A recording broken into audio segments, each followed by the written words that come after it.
Hi friends, स्वागत है आपका सबका एजुकेशन में। और आज हम लोग पढ़ेंगे characteristics of degree of freedom.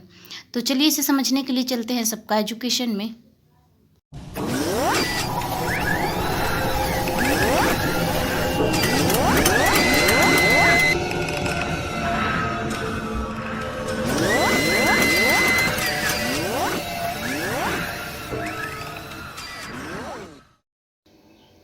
So friends, अभी तक आप हमारे चैनल को सब्सक्राइब नहीं किए हैं तो कर लीजिए और अपने दोस्तों के साथ भी ज़रूर शेयर कीजिए ताकि उन्हें भी इस वीडियो से लाभ मिलता रहे। फ्रेंड्स, अगर आप लोग इससे पहले वाला वीडियो नहीं देखे हैं तो देख लीजिए, तभी ये वीडियो आप लोग को क्लियर समझ में आएगा। तो चलिए समझते हैं कि characteristics of degree of freedom क्या होता है। During calculation of degree of freedom और application of phase rule we concentrated towards following fact. जब कैलकुलेट करते हैं डिग्री ऑफ फ्रीडम और अप्लाई करते हैं फेज रूल को फॉलोइंग फैक्ट पे तो क्या होता है, चलिए इसे आगे समझते हैं। ये देखिए, पहला ए नंबर पॉइंट है system consisting of only one gas. जब सिस्टम कंसिस्ट करता है सिर्फ एक गैस।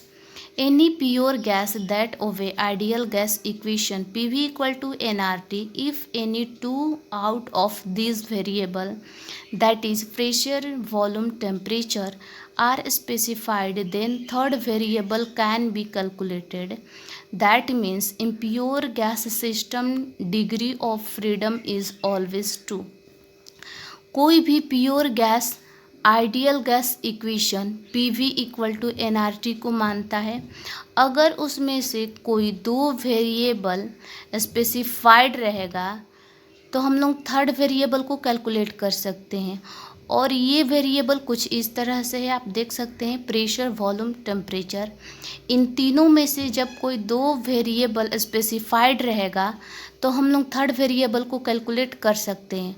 और वह जो इम्प्योर गैस सिस्टम है उसका डिग्री ऑफ फ्रीडम हमेशा 2 होता है।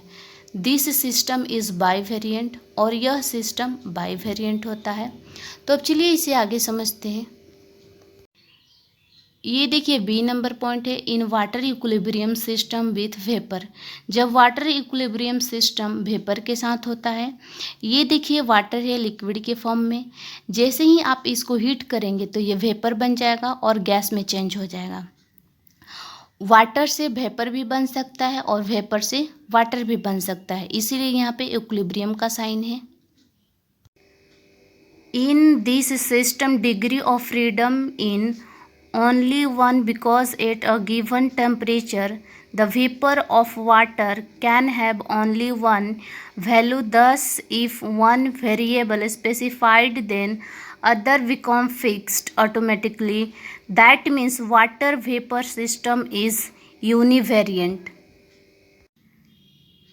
यह जो सिस्टम है इसका डिग्री ऑफ फ्रीडम सिर्फ एक होता है, क्योंकि दिए हुए टेम्परेचर पे जब वाटर का वेपर बनता है तो उसका वैल्यू सिर्फ एक होता है। अगर कोई एक वेरिएबल स्पेसिफाइड है तो जो अदर है वो बिकम फिक्स्ड होता है ऑटोमेटिकली। मीन्स जो वाटर वेपर सिस्टम है वो यूनिवेरिएंट होगा। The above statement can be explain by following relation. और इस स्टेटमेंट से हम लोग बहुत सारे रिलेशन को एक्सप्लेन कर सकते हैं। ये देखिए, वाटर है, ये लिक्विड फॉर्म में है, जैसे ही आप इसको हीट करेंगे तो ये गैस के फॉर्म में कन्वर्ट हो जाएगा और ये इक्विलिब्रियम का साइन है। जब ये लिक्विड से गैस के फॉर्म में कन्वर्ट हो जाएगा तो ये गैस से लिक्विड में भी कन्वर्ट हो सकता है। तो ये जो वाटर है यहाँ लिक्विड के फॉर्म में है और आप जैसे ही इसको हीट करेंगे तो ये गैस के फॉर्म में कन्वर्ट हो जाएगा। और ये देखिए, ये जो फॉर्मूला है हम लोग इससे डिग्री ऑफ फ्रीडम कैलकुलेट कर सकते हैं। तो इसका जो डिग्री ऑफ फ्रीडम है वो कुछ इस तरह से आप देख सकते हैं। इसका फेज इक्वल टू 2 होगा और C इक्वल टू 1। ये है केमिकल कंस्टिट्यूएंट और P है फेज। इसका फेज इसलिए 2 होगा क्योंकि यहाँ पर आप देख सकते हैं ये जो वाटर है लिक्विड के फॉर्म में है, जैसे ही आप इसको हीट करेंगे तो ये गैस के फॉर्म में कन्वर्ट हो जाएगा। और ये गैस से लिक्विड में भी कन्वर्ट हो सकता है, लेकिन ये है वाटर ही, या ये गैस के फॉर्म में रहे या लिक्विड के फॉर्म में रहे, ये रहेगा वाटर ही। तो इसका जो फेज़ है वो 2 होगा क्योंकि यहाँ लिक्विड के फॉर्म में है और यहाँ गैस के फॉर्म में है। यहाँ पर सी है केमिकल कॉन्स्टिट्यूएंट, तो ये 1 होगा। आप वाटर को लिक्विड के फॉर्म में रखें या गैस के फॉर्म में रखें, ये रहेगा वाटर ही, इसलिए इसका केमिकल कॉन्स्टिट्यूएंट 1 है। तो इसका डिग्री ऑफ फ्रीडम होगा F = 1 - 2 + 2, F = 1, इसका डिग्री ऑफ फ्रीडम 1 होगा।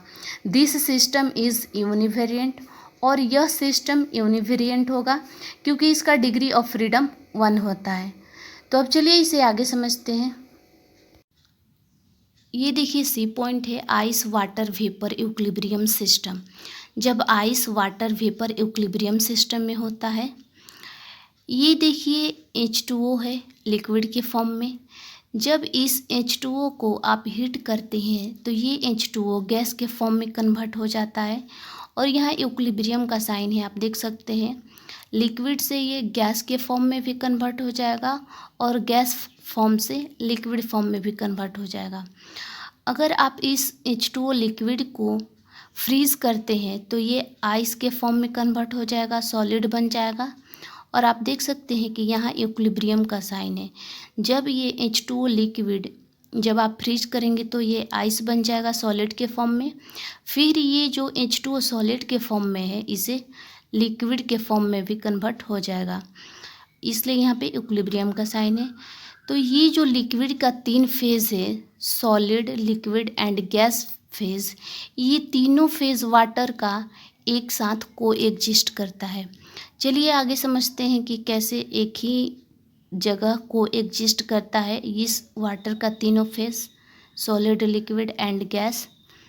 इन ice water vapor system contains 3 phases, and these phases can coexist in equilibrium at a particular pressure and particular temperature।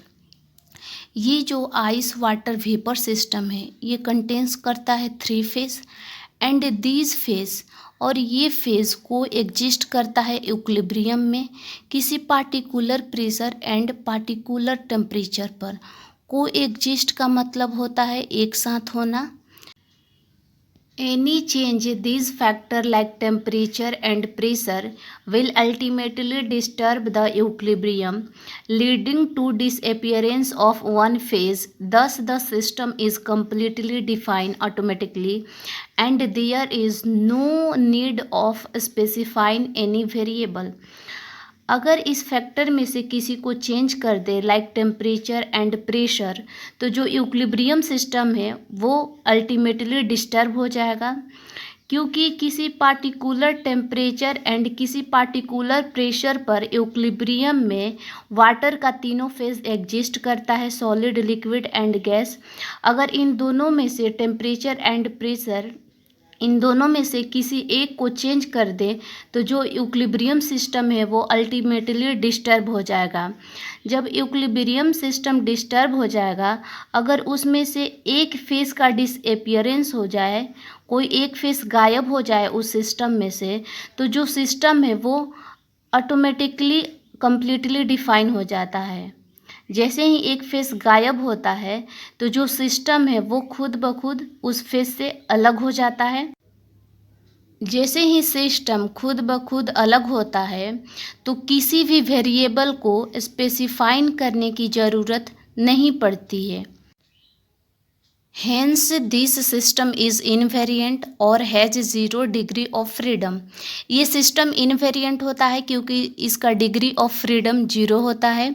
The above statement can be explain by following relation. इस statement से हम लोग बहुत सारे relation को explain कर सकते हैं। यहाँ देखिए फेज = 3 होगा एंड C = 1 होगा।